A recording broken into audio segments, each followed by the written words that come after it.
Voici la terrible histoire de Philippe Ignace Semmelweis. Il était de ceux, trop rares, qui peuvent aimer la vie dans ce qu'elle a de plus simple et de plus beau, vivre. Il l'aima plus que de raison. Dans l'histoire des temps, la vie n'est qu'une ivresse, la vérité c'est la mort. Quant à la médecine, dans l'univers ce n'est qu'un sentiment, un regret, une pitié plus agissante que les autres, d'ailleurs presque sans force à cette époque où Semmelweis l'abordait. Il alla vers elle tout naturellement. Comme Céline, Semmelweis est fils de petit commerçant. L'épicerie marchait bien, les petits Semmelweis furent bien nourris. Philippe eut un jour 4 ans, puis 10. À tout le monde, en tout lieu, il paraissait heureux, sauf à l'école. Il n'aimait point l'école, et par cette aversion désespérait son père. Philippe aimait la rue. Le hasard, c'est la rue.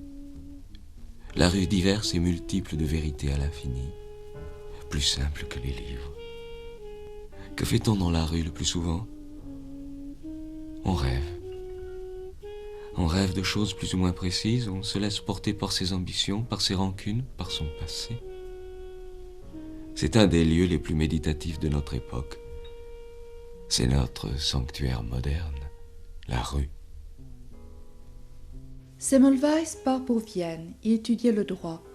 Mais sans en avertir son père, il suit un jour un cours à l'hôpital, puis une autopsie dans une cave, puis l'enseignement du docteur Skoda qui devient son maître, qui sera son ami toujours très fidèle. Et Semmelweis renonce au droit pour la médecine. Semmelweis obtient ses diplômes et quitte Skoda, dont les recherches lui semblent trop théoriques, trop subtiles. Ce qu'il veut, c'est pratiquer, guérir. Go easy. Go easy.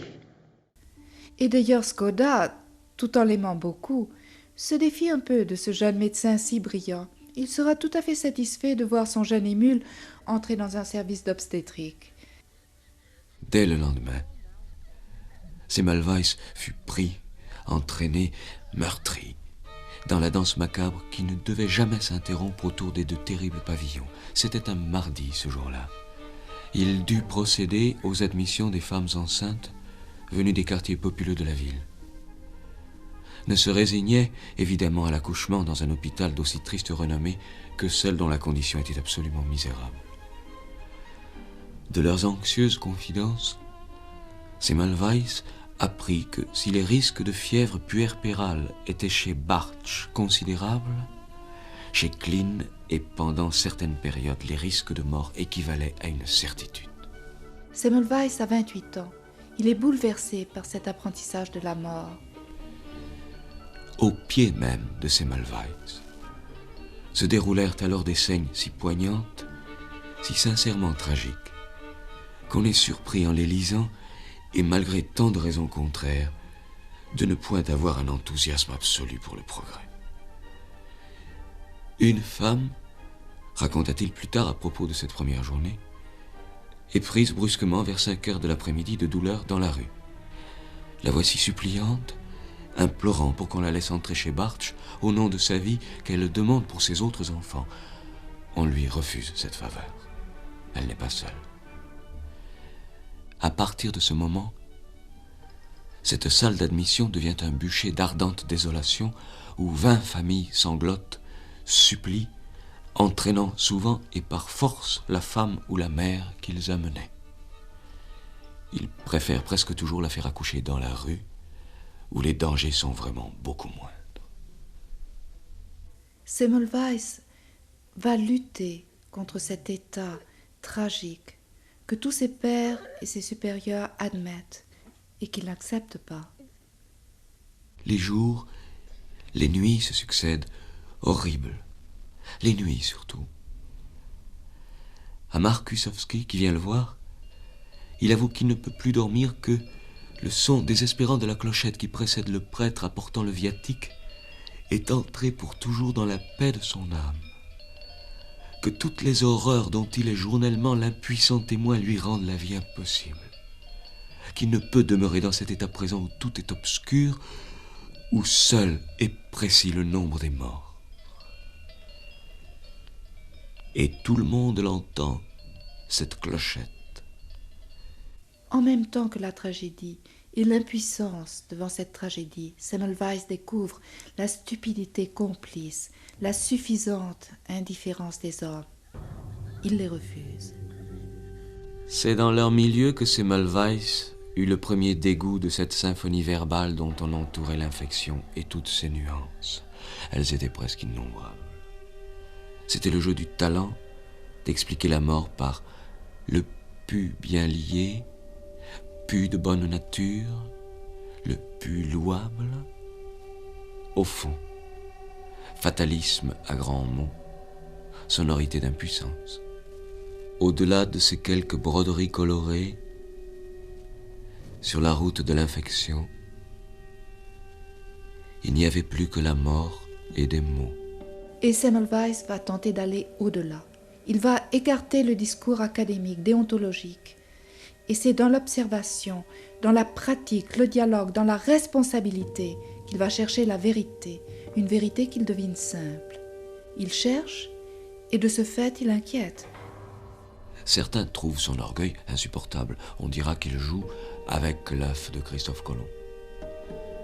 Dans son ardeur à la recherche, il s'est retranché de la vie courante. Il l'ignore.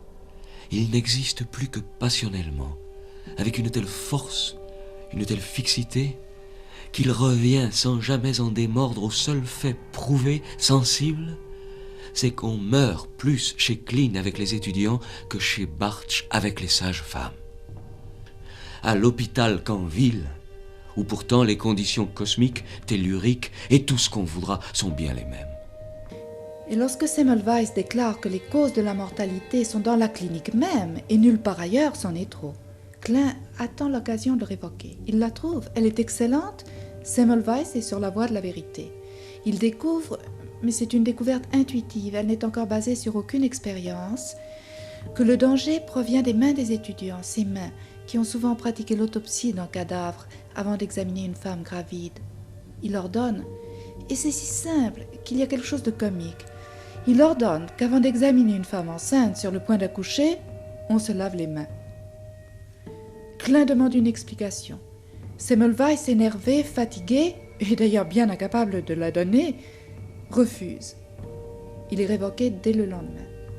Les femmes continueront à mourir. Certes, Semmelweis, et Céline ne s'y trompe pas, et même il s'y reconnaît, ou croit s'y reconnaître, il reconnaît là en tout cas déjà l'image qu'il désire avoir et donner de lui-même. Semmelweis, intraitable, attire l'hostilité, attire le désastre.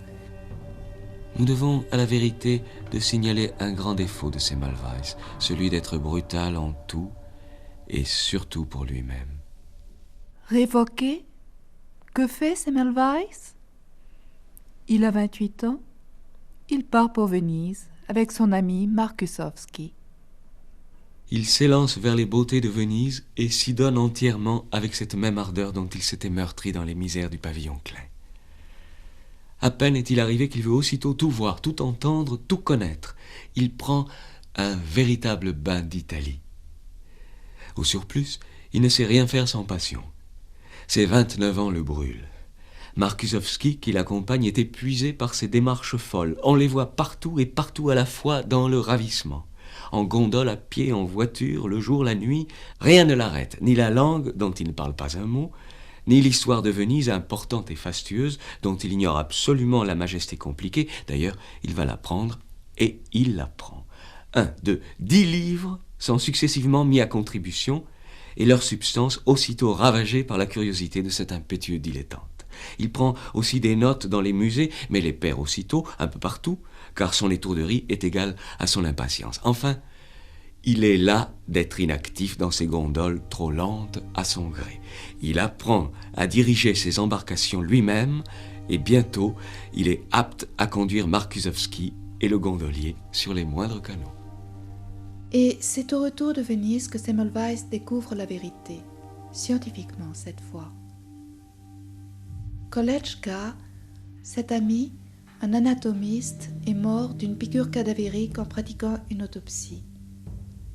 Sa mort est identique à celle des femmes emportées par la fièvre puerpérale. Semmelweis en déduit avec certitude cette fois que ce sont les doigts des étudiants souillés au cours de récentes dissections qui vont porter les fatales particules cadavériques, écrit-il, dans les organes génitaux des femmes enceintes. Semmelweis se fait réintégrer, mais cette fois dans le service de Bartsch. Il échange les sages-femmes de Bartsch contre les étudiants de Klein. La mortalité chez Bartsch monte spectaculairement. Il oblige ses étudiants à se laver les mains avec une solution de chlorure de chaux avant tout examen d'une femme enceinte. Le taux de mortalité s'abaisse tout aussi spectaculairement. Les mains, écrit Semmelweis, par simple contact peuvent être infectantes. La mortalité puerpérale tombe chez Bartsch à 0,23%. Est-ce la victoire? Non. C'est pour Semmelweis un désastre. On le hait en Autriche, on l'ignore en Europe. On dément la réalité des statistiques, la vindicte des médecins en place, et Céline ne l'explique d'ailleurs pas, est implacable. On se bat, on en vient aux mains à l'Académie des sciences de Vienne. Une seconde fois, Semmelweis est révoqué. Cette fois, il est même, et par un ministre, expulsé. Et il retourne en Hongrie. Il fait de la politique. Il se joint à ses compatriotes qui haïssent l'Autriche, tout comme lui. Il devient pour quelque temps un médecin mondain et renommé. Vient la guerre contre l'Autriche. La Hongrie vaincue, Semmelweis se retrouve dans la misère et se laisse végéter. Quelques années plus tard, le fidèle Markusowski le retrouve vieilli, diminué. On s'occupe de lui trouver un poste subalterne dans une petite maternité hongroise et Semmelweis sort de sa torpeur. Il écrit son œuvre capitale, une étiologie de la fièvre puerpérale.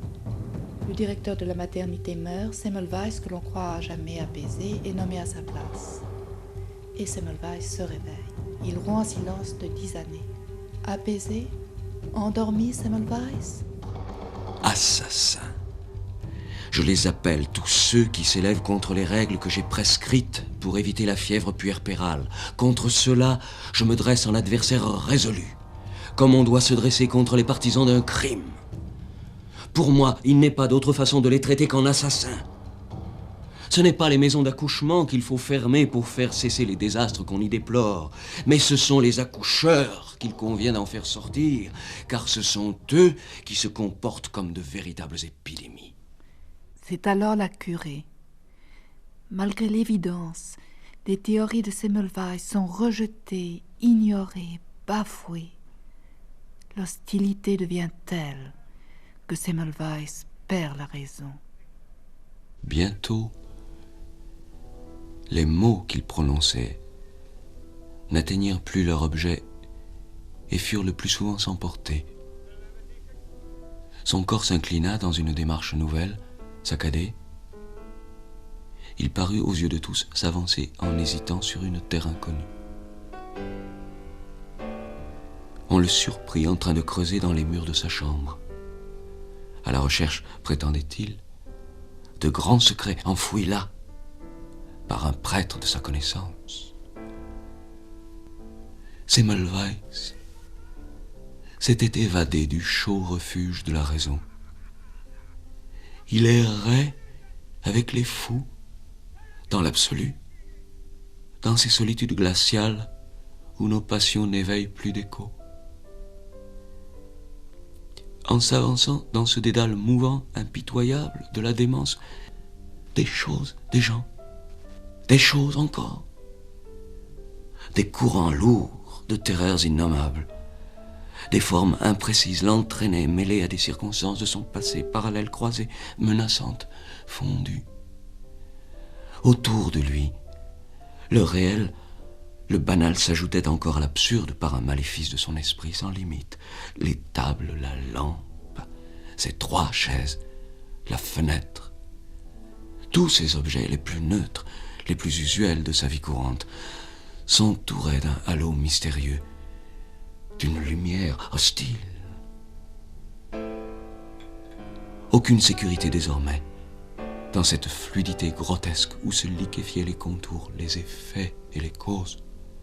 dans cette chambre, déplacée par le fou hors de l'espace et du temps, revinrent les visiteurs fantastiques.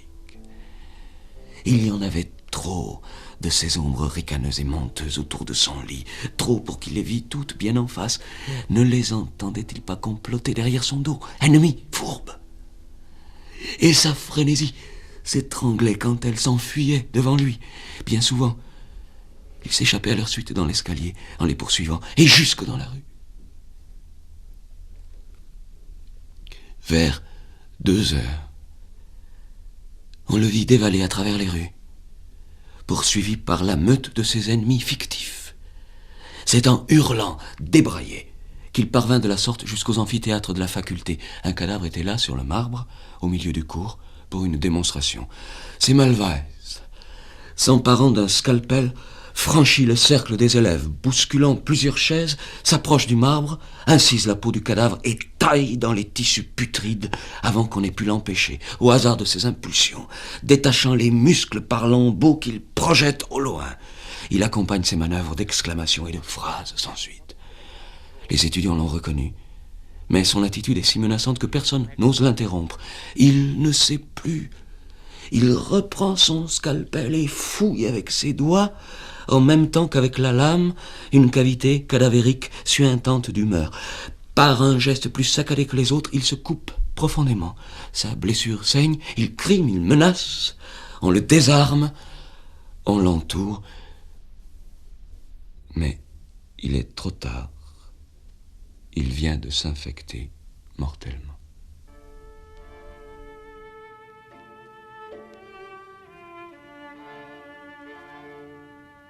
Semmelweis était issu d'un rêve d'espérance que l'ambiance constante de tant de misères atroces n'a jamais pu décourager, que toutes les adversités, bien au contraire, ont rendu triomphant. Il a vécu, lui si sensible, parmi des lamentations si pénétrantes que n'importe quel chien s'en fût enfui en hurlant. Mais ainsi forcer son rêve à toutes les promiscuités, c'est vivre dans un monde de découverte, c'est voir dans la nuit, c'est peut-être forcer le monde à entrer dans son rêve.